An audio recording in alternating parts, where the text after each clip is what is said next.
Hello everyone, AmyR here with Prairie Paper and Ink.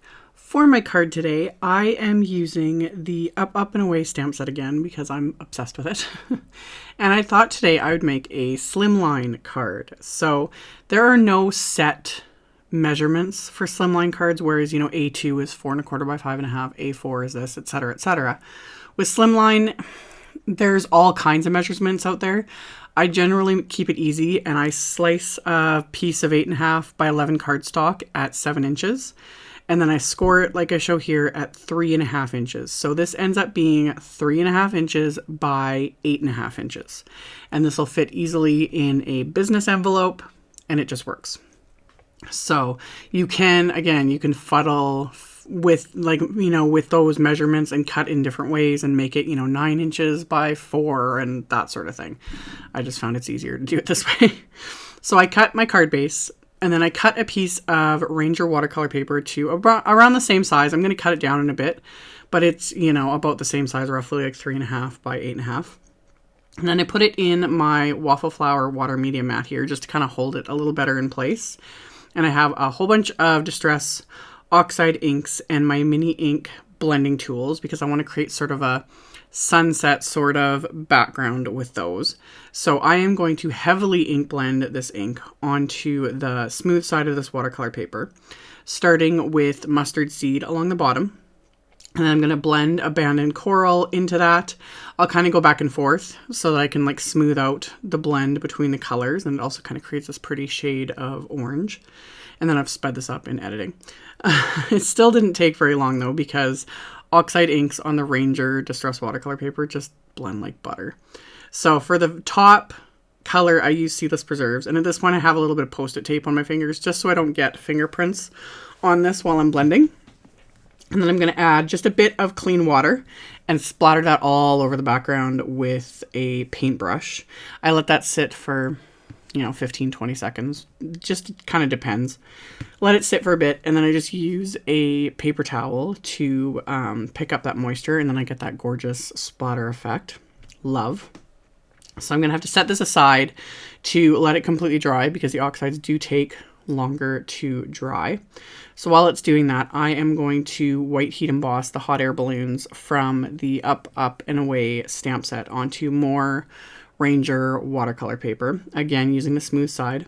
So I have the smooth side facing up. I use my anti-static powder tool, brushed away the excess, and then I'm inking up the hot air balloons with a clear embossing ink. And then I'm going to stamp them a couple times just to make sure I get a good impression of everything.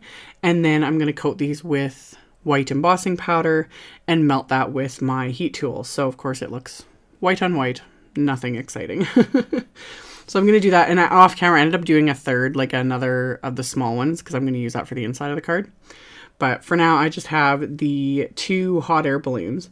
And then once these are all completely melted, I am going to paint these with more Distress oxide inks. So I'm just going to keep using my water media mat here and just smushing the inks directly onto the media mat. You could use any non-porous surface. I've also pressed really well onto the lids. Kept the lid on and pressed down with the lid. I've shown that in other videos. And then just use the lid sort of as a palette. Whatever works. So I just smushed the inks onto there, and then I'm just picking up the ink with a water brush and just painting each of the sections of the hot air balloons. That's why I white heat emboss them, because in this way I don't have to worry about, a section needing to dry before going to the next one so that things don't bleed into each other, because the raised edges of that heat embossing keeps everything a little more contained.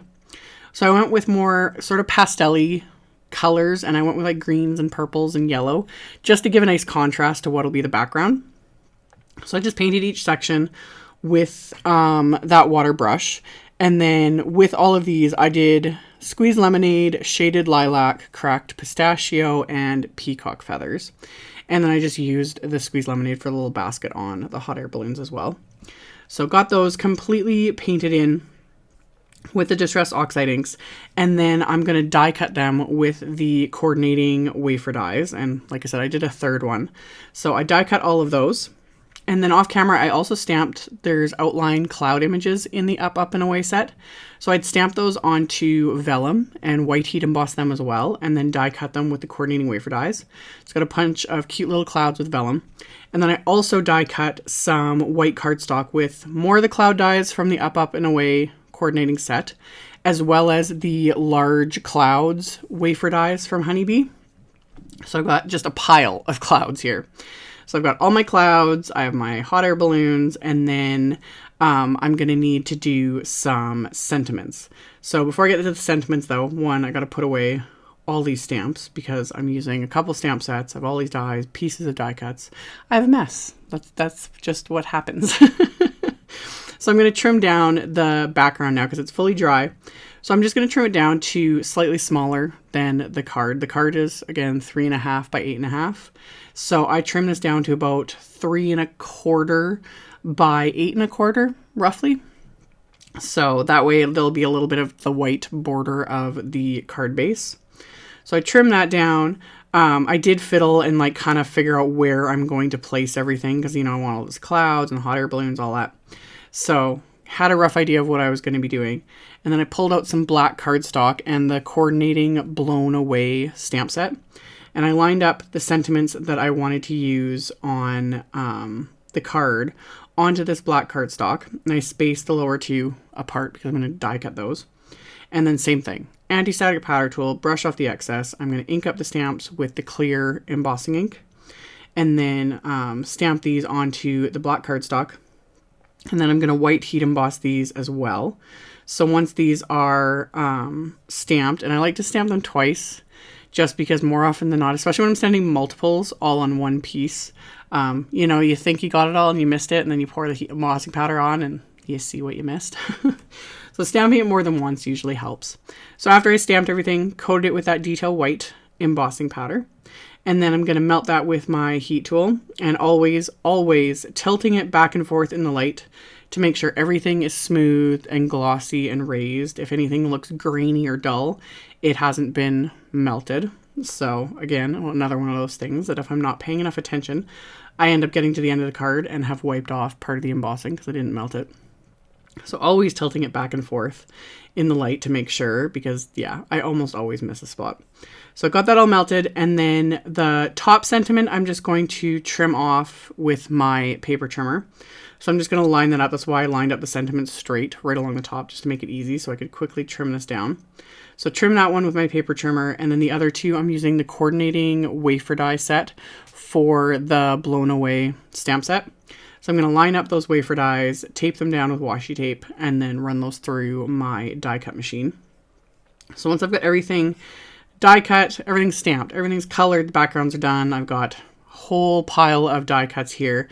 Now it's time to start actually assembling this card front. So I fiddled around yet again, just kind of figuring out what I was going to do. And then what I end up doing is I'm going to adhere everything with a combination of craft tacky glue as well as foam squares. So I get the dimension and everything else. So with everything going on right now in the world, I thought a card like this, ones like this are nice if you want to, you know, send to a hospital ward or a group of people. You know, there's so many people to send thank you cards to. And I was thinking cards like this that are larger gives a lot of place for like a whole bunch of people to sign, you know, and share their thoughts and say thank you, etc., etc. But you could totally recreate this in a smaller, like an A2 version, and not, you know, as many elements. You know, if you wanted to do a whole bunch of cards, instead of sending one to multiple people or whatever, if you wanted to make a bunch of cards, just do them like A2 size with one hot air balloon. You know, you could do a whole bunch of these. It wouldn't take very long. So after I got everything adhered onto the card front, I'm going to adhere this to the base first.